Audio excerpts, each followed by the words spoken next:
일부 캠핑장이 이방 예약과 현금 결제를 강요해 불만을 사고 있습니다. 정부가 실태 조사를 벌였는데 전남의 유명 캠핑장 4곳도 적발됐습니다. 9년간 50억 원대 비품을 조선대에 납품해온 업체가 광범위한 로비를 했다는 의혹이 나왔습니다. 주요 간부와 직원 등 지위 고하를 가리지 않고 골프 로비를 했다는 증언이 나왔습니다. 전남 남해안 바다수온이 가파르게 상승하면서 양식장에 비상이 걸렸습니다.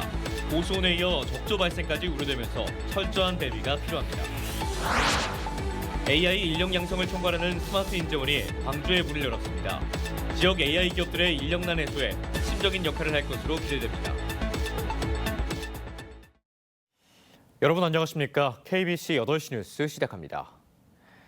자유롭게 자연을 즐길 수 있는 캠핑장이 요즘 큰 인기를 끌고 있습니다.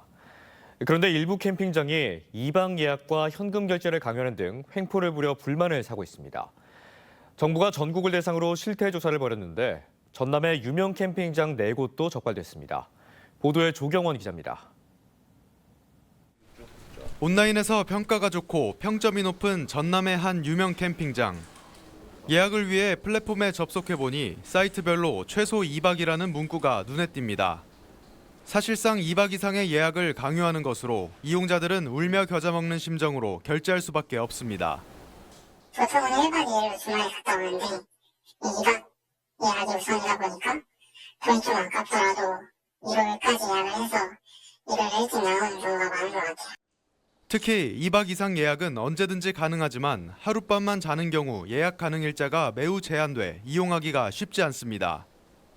이 같은 소비자 불만이 잇따르자 정부가 실태 조사를 벌여 순천, 고흥, 곡성 등 전남 캠핑장 4곳을 적발했습니다.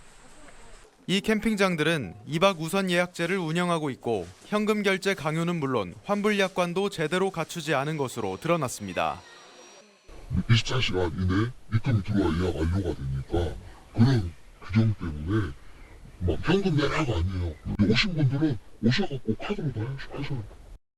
정부는 불공정 약관에 대해 직권 조사를 실시하는 한편 1박 예약 일자 확대와 결제 수단 다양화 등을 권고하겠다고 밝혔습니다. 한국소비자원은 앞으로도 지속적인 모니터링을 통해 관련한 소비자 피해를 줄이도록 노력할 계획입니다. 대목을 노린 일부 캠핑장들의 횡포에 여름철 휴가에 들뜬 피서객들이 눈살을 찌푸리고 있습니다. KBC 조경원입니다. 네, 어제 조선대학교에서 벌어진 수십억 원대의 입찰비리 의혹 보도해드렸는데요. 해당 업체는 주요 보직자부터 교수, 직원에 이르기까지 전방위 골프 로비를 했고 입찰 관련 정보도 사전에 유출됐다는 의혹이 나오고 있습니다. 최용석 기자가 취재했습니다. 지난 9년간 50억 원대의 비품을 조선대학교에 단독으로 납품한 A업체. A업체는 2013년부터 2021년까지 학교 비품 관련 입찰에 빠지지 않고 낙찰됐습니다. 이 업체는 입찰 관련 대학 직원들에게 골프 대접을 수시로 해왔고 접대 행위는 지위 고하를 가리지 않고 전방위로 이루어졌다는 의혹을 사고 있습니다. 특히 지난 2021년 8월에는 담양의 한 골프장에서 이 업체 임원과 대학 주요 간부 등이 함께 라운딩하는 모습을 봤다고 대학 관계자들이 증언하고 있습니다. 조선대학교 교직원과 사장님을 골프 치고 나와서 식사하는 모습이었습니다. 해당 업체는 이를 전면 부인했습니다. 대학 부직자더라고요. 대학 부직자가 가지는 골프를 쳐본 적이 없습니다. 어떤 근거나 그 이야기를 하시면 모르겠는데. 또 A업체의 경쟁 상대가 나타나면 입찰을 포기하도록 대학 측이 A업체의 정보를 늘려 납품 단가를 낮췄다는 소문이 어깨에 나돌기도 했습니다. 내 경쟁 상대다 싶으면은 가가지고 진짜 가가지고 나를 못 들어오게끔 단가 써보자 이야기죠. 그런 것이 한두 번이 아니었어. A업체 임원은 지난해 초 조선대 사무처를 찾아가 다른 회사 물건을 썼다고 교직원들에게 고함을 지르는 등 아나무인식 행태를 보이기도 했습니다. 이에 대해 조선대는 새 총장 취임을 계기로 감사와 조사를 통해 비리를 잘라내고 입찰 시스템을 바꾸는 등 내부 정화를 진행하고 있다고 밝혔습니다. KBC 최용석입니다. 네, 이번 주말 광주와 전남이 정체전선에 영향골이 들면서 최대 120mm의 많은 비가 내리겠습니다. 내일 오후부터 시작된 비는 30일까지 광주 전남에 50에서 100mm, 많은 곳은 120mm 이상 내릴 것으로 예보됐습니다. 대부분 지역에 돌풍과 함께 천둥 번개가 치겠고 일부 지역에는 시간당 30에서 50mm의 매우 강한 비가 내리겠습니다. 기상청은 하천변과 저지대 출입을 금하고 산사태와 시설물 붕괴에 유의할 것을 당부했습니다. 내일 아침 최저기온은 광주 22도, 목포 23도 등 20도에서 23도 분포, 낮 최고 기온은 순천 25도, 장성 27도 등 24도에서 28도로 예보됐습니다. 전남 남해안의 바다 수온이 가파르게 상승하면서 양식장에 비상이 걸렸습니다. 고수온에 이어 적조 발생까지 우려되면서 철저한 대비가 필요해 보입니다. 박승현 기자가 취재했습니다. 여수 경도 앞바다에 있는 한 가두리 양식장입니다. 무더위에 지친 어린 물고기들이 그물망 안에 가득합니다. 지난달 말 20도에 머물던 바다 수온이 고수온 예비 특보 발령 기준인 25도에 근접하면서 활력을 점차 잃어가고 있습니다. 고수온이 올까 싶어서 사전에 지금 대비를 하고 있죠. 산소 발전기라든가 또 액사산소. 이른 무더위에 올여름 전남 남해안 바다 수온은 평년보다 2도 정도 높은 상황입니다. 고수온 특보 발령 시기도 앞당겨질 것으로 보입니다. 지난해 고수온에 취약한 물고기 170만 마리가 폐사해 30억 원대 피해를 본 여수 지역 양식어민들은 바짝 긴장하고 있습니다. 해마다 반복되며 양식장에 치명적인 타격을 주는 여수와 고흥해역 사이 적조도 다음 달 말 이후에 발생할 것으로 예상됩니다. 재해가 발생됐을 경우에 신속하게 저희가 대응을 해서 보상을 하는 조건들을 만들어 나갈 것이고요. 올해에도 어김없이 바다의 불청객 고수온과 적조가 양식장을 덮칠 것으로 예상되면서 이를 대비하는 양식어민들의 손길도 분주해지고 있습니다. KBC 박승현입니다. 갑작스러운 폐원 결정으로 환자들을 강제 전원한 서광주 청년요양병원에 대해 경찰이 수사에 나섰습니다. 광주 서부경찰서는 사전 통보와 보호자 동의 없이 환자들을 다른 병원으로 옮긴 서광주 청년요양병원에 의료법 위반 혐의를 밝히기 위한 수사에 착수했다고 오늘 밝혔습니다. 기업 회생 절차를 밟고 있던 해당 병원은 지난 25일 폐원을 결정하면서 환자 300여 명을 강제로 전원 조치했고 서구청은 환자 권익보호 조치를 소홀히 한 병원장을 고발했습니다. 의료법은 입원 중인 환자를 다른 의료기관으로 옮길 수 있도록 폐업 신고 예정일 14일 전까지 안내문을 게시하도록 의료기관 개설자에게 의무화하고 있습니다. 네, 전당대회 일정이 확정된 더불어민주당에서는 이재명 대표의 연임 가능성이 높아진 가운데 최고위원 선거 후보군들이 출마 채비를 서두르는 모습입니다.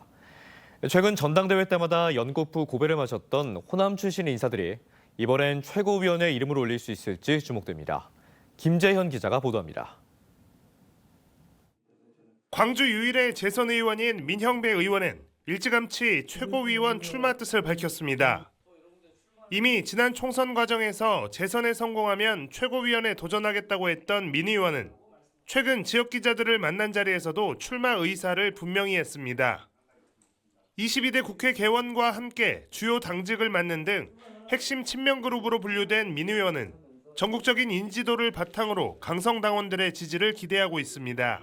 전국의 당원들과 우리 당을 향해서 혹은 시민들을 향해서 제가 나서보고 있습니다 할 때는 제가 호남 출신이니까 찍어주십시오 이런 식으로 접근하지는 않을 생각입니다. 지역 기초단체장 중에서는 박병규 광주 광산구청장의 출마 가능성이 높습니다.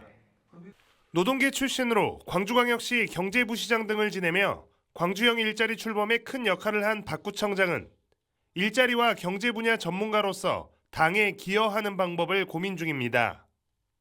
다음 달 7일로 예정된 출판 기념회를 전후로 출마에 대한 입장을 내놓을 예정입니다.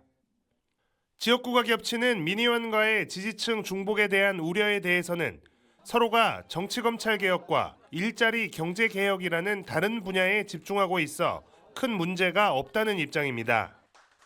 한편 전북 전주 울 지역구의 이성윤 의원도 최고위원 출마 가능성이 높게 제기되는 등 모처럼 만에 호남 정치인들의 최고위원 도전이 활발히 이어지고 있습니다. KBC 김재현입니다. 노관규 순천시장이 K디즈니 순천을 통해 도심 전체를 문화산업 메카로 만들겠다고 밝혔습니다. 노 시장은 오늘 순천시청에서 민선 8기 2주년 기자회견을 갖고 국제정원 박람회 대성공에 이어 남은 2년은 도시의 미래를 위해 과감한 선택과 집중으로 세계 최고 도시들과 경쟁하는 정원 문화도시로 거듭나겠다며 이같이 말했습니다.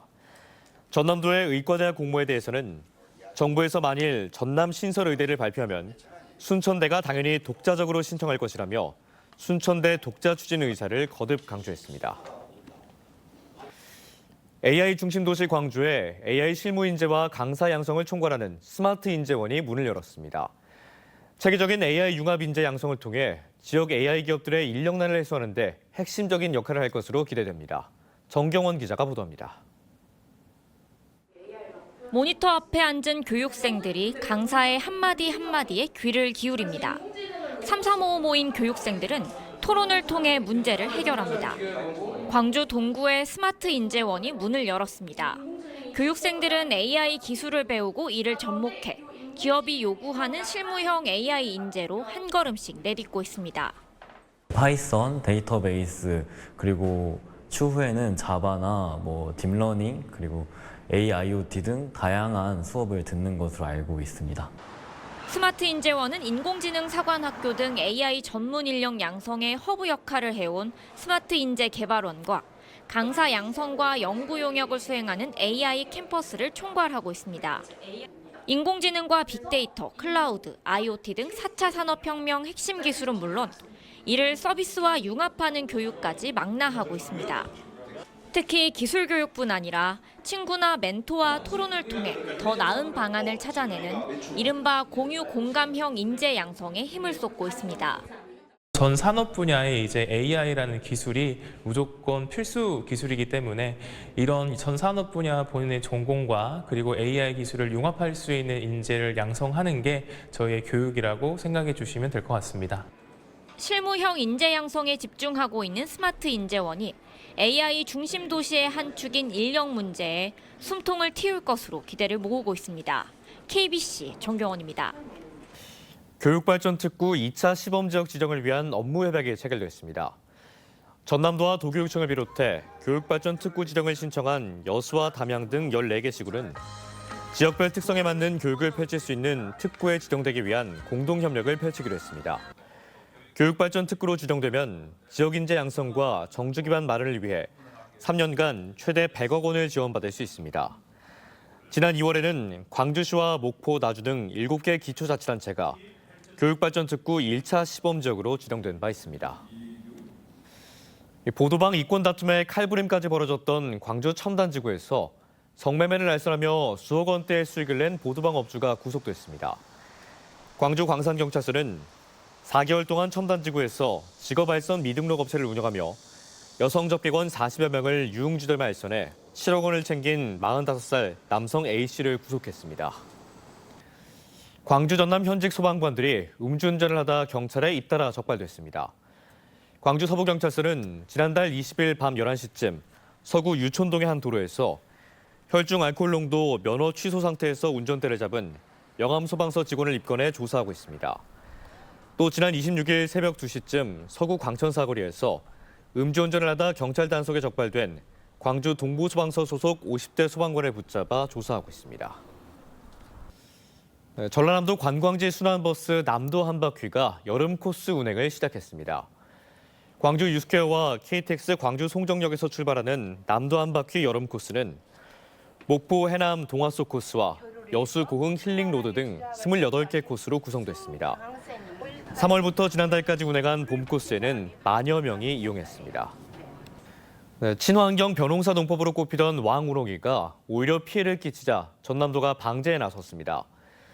도는 지난 겨울 따뜻한 기온과 잦은 비의 영향으로 개체수가 크게 늘어난 월동 우렁이가 모내기를 마친 어린 모를 갉아먹는 피해가 발생하고 있는 농민들의 호소가 이어지자 왕우렁이 방제를 위한 예비비 1억 4천만 원을 긴급 투입했습니다. 왕우렁이로 인한 피해는 강진과 해남 등에서 1,800여 헥타르에 이르고 있습니다.